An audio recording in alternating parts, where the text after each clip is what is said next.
আমাদের বুদ্ধি 340 জনা বাদ দিয়ে দিয়েছিল, আজকে আবার নতুন করে লিস্ট এসে তার 340 জনাই বাদ। তা আমরা এখন কী করবো? আমাদের এখন ভয়টা আতঙ্ক হয়ে আমাদের যে বিএলও ছিল, বিএলও আমাদের যে কাগজপত্র ঠিক করেছে সে বিএলওরও বাদ দিয়ে দিয়েছে। তা আমরা এখন কী করবো? ভয়ে তো আতঙ্কে আছি, আমাদের কিচ্ছু ঠিক আছে না এখন। আমাদের বাপ দাদা সব 14 বই সবার ঠিক আছে, আমার বাপের 2002 লিস্টের নাম আছে, মার আছে, আমার বউ বাচ্চা কাচ্চা সবার আছে, কিন্তু আমার নেই। 2002 সালে নাম থেকেও কেন নামগুলো আমার 2002 সালে নাম আছে, চাচারও বাদ। দুটো করে ছেলে বাদ, একটা বাড়ি একটা দুটো করে বাদ কেন?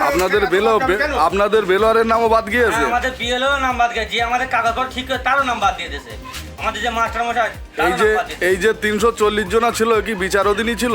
হ্যাঁ, 340 জনের বিচারাধীন ছিল, আজকে সব ডিলেট করে দিয়েছে। সব ডিলেট হয়েছে? হ্যাঁ। এখন আপনারা কি বলতে যাচ্ছেন? আমরা চাচ্ছি আমাদের নামটা তাড়াতাড়ি তুলে দেওয়া হোক ভোটার লিস্টে। নামের যে স্পেলিংটা ছিল টাইটেলের ওপরে আমার ইসলামের যে আই থাকে সেখানে এসছে ই, তার জন্য নামটা কাটা গেছে। মানে আয়ের জায়গায় ই, সেই জন্য নাম কাটা গেছে। কতজনের নাম কাটা গেছে? 340। আপনার কি ডকুমেন্ট ছিল? পুরো ডকুমেন্ট ছিল, যেমন মাধ্যমিক সার্টিফিকেট ছিল, আধার কার্ড ছিল, প্যান কার্ড ছিল, সবই ছিল।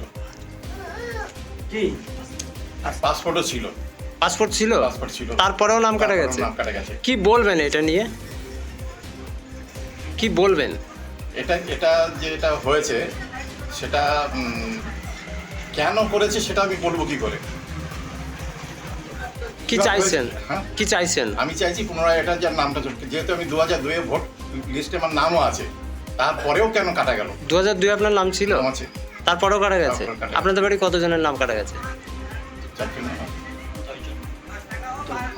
প্রায় 7-8 জনের নাম কাটা গেছে। একই পরিবারে?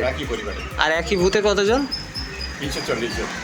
মানে আমি নিজের হাতে নিজের ফর্মটা, এমনকি সমস্ত ভোটারদেরই ফর্মটা ফিল আপ করেছি, তা সত্ত্বেও সমস্তটাই যারা আন্ডার অ্যাডজুডিকেশনে ছিল প্রত্যেকেই আপাতত ডিলিটেড লিস্টে চলে গেছে। কতজন?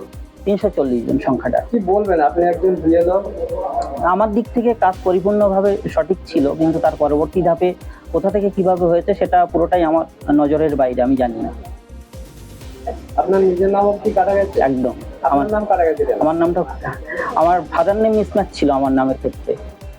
আমি যথাযথ ইসিআই গাইডলাইন অনুযায়ী যে ডকুমেন্টগুলো ছিল সেগুলো সাবমিট করেছি, তারপরেও ডিলিট হয়েছে ওটা। কি বলবেন এই ঘটনা নিয়ে? যতটা আমার মনে হচ্ছে উদ্দেশ্য প্রণোদিতভাবে কিছু একটা ঘটনা ঘটেছে, নইলে এতগুলো নাম একটাও সঠিক হলো না, সবটাই ডিলিট হলো, রহস্যটা কেউই উদ্ধার করতে পারছে না কোথা থেকে কিভাবে হয়েছে। কোন ব্লক কতজন নাম কাটা গেছে? বসিরহাট 2 নম্বর ব্লক 5 নম্বর বুথ 340 জনের নাম ডিলিট হয়েছে। এগুলো কারা যাদের ডিলিট হয়েছে? সব মোহামেডান, সব মুসলিম, আন্ডার অ্যাডজুডিকেশনে ছিল। কিছু হিন্দু ভোটার ছিল, সেগুলো আগেই কোয়ালিফাই হয়ে গেছে। তাদের ঠিকঠাক ডকুমেন্ট সবারই আছে বলবো না, কিন্তু অনেকেরই ছিল না, সেগুলো ঠিকঠাক হয়ে গেছে, পরবর্তী অ্যাপ্রুভ হয়ে গেছিল পরে। যাদের নাম কাটা গেছে এদের ডকুমেন্ট অধিকাংশ, প্রায় 50% অধিক মাধ্যমিক পাস, এমনকি আমিও সার্ভিস হোল্ডার, আমার নিজের ডকুমেন্ট দিলাম, তার সত্ত্বেও এই অবস্থা। কেউ বলছে আবার পাসপোর্ট হয়েছে। হ্যাঁ, অনেকেরই আছে।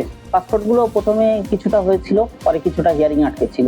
আবার কেউ বলছে 2002 এর ভোটারই তো আমার দাদাই রয়েছে, 2002 এর ভোটার। তা সত্ত্বেও দাদার নামের মিডিল নেমের একটু প্রবলেম ছিল, সেটা ইসিআই অ্যাপ থেকেই ভুলভাল করা হয়েছিল। দাদার ডকুমেন্ট অনুযায়ী কাগজগুলো সব ঠিকঠাক, নামের বানানটাও ঠিকঠাক, কিন্তু ইসিআই এর যে মানে অ্যাপ দিয়ে ওরা নামের বানানটা করেছিল, বাংলা থেকে ইংলিশ কনভার্ট করেছিল, সেখানেই প্রবলেমটা বাদিয়েছে।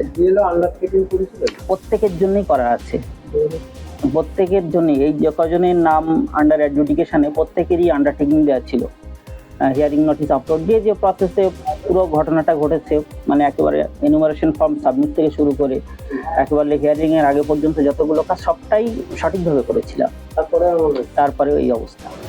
বসিরহাট বিধানসভা 340 জন অ্যাডজুডিকেশনে ছিল, 340 জনের নাম বাদ, এমনকি বিএলএর নামও বাদ চলে গেছে।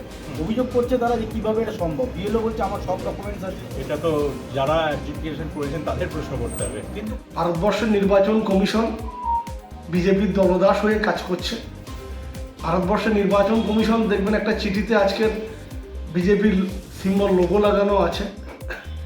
নির্বাচন কমিশন নিরপেক্ষ থাকা উচিত, ভারতবর্ষের সংবিধান সে কথা বলে, কিন্তু সংবিধানকে মান্যতা না দিয়ে নির্বাচন কমিশন বিজেপির দলদাসগিরি করতে গিয়ে বাংলার মানুষকে যে বিপদের সম্মুখীন করে দিয়েছে, বিপদের মুখে ফেলে দিয়েছে, তারই ফলস্বরূপ এই যে বিচারাধীন বলা হচ্ছে। কিন্তু বিচার ব্যবস্থার প্রতি আমার সম্পূর্ণ আস্থা, ভরসা, বিশ্বাস আছে, কিন্তু বিজেপির চক্রান্তে নির্বাচন কমিশনের প্ররোচনায় আজকের সাধারণ মানুষ, বাংলার মানুষ বঞ্চিত হচ্ছে। আমার বসিরহাট 2 নম্বর ব্লকের মানুষ বঞ্চিত হচ্ছে এবং এই বেগমপুর বিবিপুর গ্রাম পঞ্চায়েতের 5 নম্বর বুথের যে 380 জন মানুষ, এরা প্রত্যেকেই ভারতীয় নাগরিক, বৈধ ভারতীয় নাগরিক, পূর্বপুরুষ ধরে এরা স্বাধীনতার আগে থেকে ভারতবর্ষের নাগরিক, অথচ এদেরকে বঞ্চিত করা হলো। এটা দুর্ভাগ্যজনক ছাড়া আর কিছু না।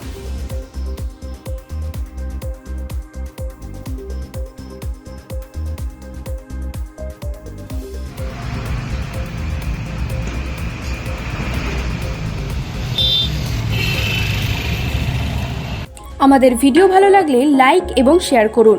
কমেন্ট সেকশনে গিয়ে জানান আপনাদের মতামত। আরও ভিডিও পেতে আমাদের চ্যানেল সাবস্ক্রাইব করুন এবং প্রতি মুহূর্তে খবরের আপডেট পেতে প্রেস করুন বেল আইকন।